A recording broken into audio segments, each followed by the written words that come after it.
Clap de fin pour la Ioniq qui tire sa révérence, la reine de l'efficience.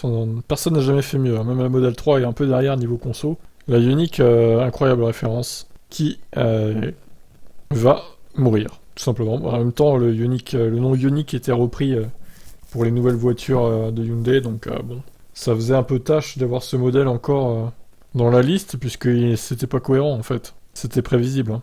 Donc, la production de la Hyundai Ioniq, première du nom, à l'usine de Ulsan, en Corée du Sud, s'interrompra définitivement en juillet, les concessionnaires européens ayant déjà stoppé les prises de commandes depuis le mois dernier.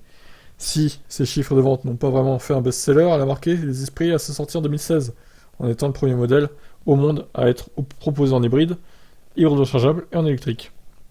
Le nom lui-même a vu le jour au Salon de Genève 2012, venant baptiser un concept de compact électrique sportive avec un prolongateur d'autonomie autorisant jusqu'à 120 km d'autonomie sans émission et 700 km au total. Il revient donc 4 ans plus tard avec la commercialisation du modèle que l'on connaît aujourd'hui, dans une première version hybride équipée d'un 1.6 litre développant 141 chevaux, à l'aide d'un moteur électrique alimenté par une batterie de 1,56 kWh. On n'est pas encore tout à fait au niveau de l'efficacité d'une Prius, qui vient alors de s'en sortir dans sa 4e génération, mais pour une première, elle se montre déjà très impressionnante. L'année suivante, c'est l'électrique qui est présentée avec 120 chevaux, une batterie 28 kWh, une autonomie de 280 km. NEDC, hein, évidemment. Mais elle fait preuve d'une telle efficience qu'il est possible d'en faire bien plus avec un minimum d'expérience en éco-conduite. Et c'est quelques mois plus tard que la version hybride rechargeable pointe le bout de son capot avec une batterie de 8,9 kWh, qui devient très vite une des meilleures propositions du segment. En 2019, les trois auront droit à un restylage de milieu de carrière qui sera avant tout une mise à jour esthétique et des équipements de bord pour les deux hybrides, tandis que l'électrique voit la capacité de sa batterie portée à 38 kWh avec la clé. À la clé, il manque un petit A, Monsieur Desjardins. Une autonomie cette fois-ci WLTP de 311 km.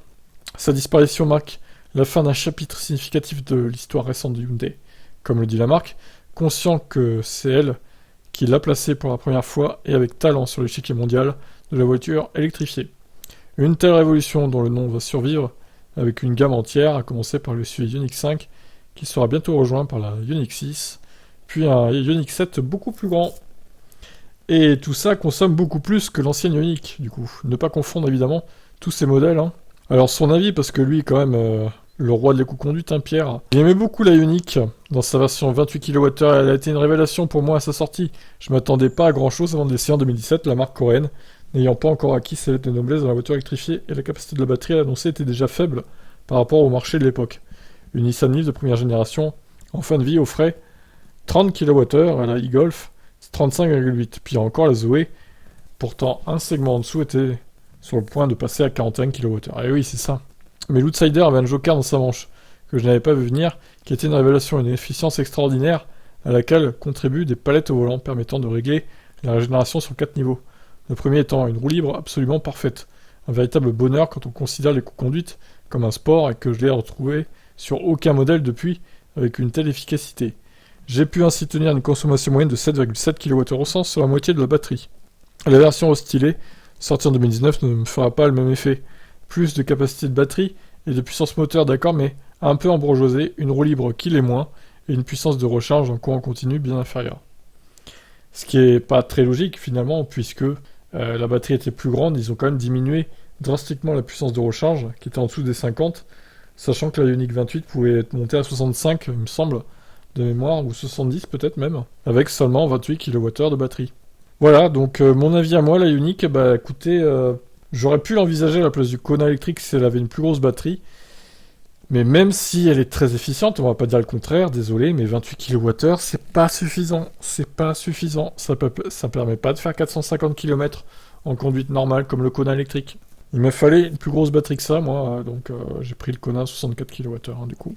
Même si évidemment la Ioniq était sympathique. Mais oui, effectivement, la version 38 kWh, j'aimais moins son design, son look.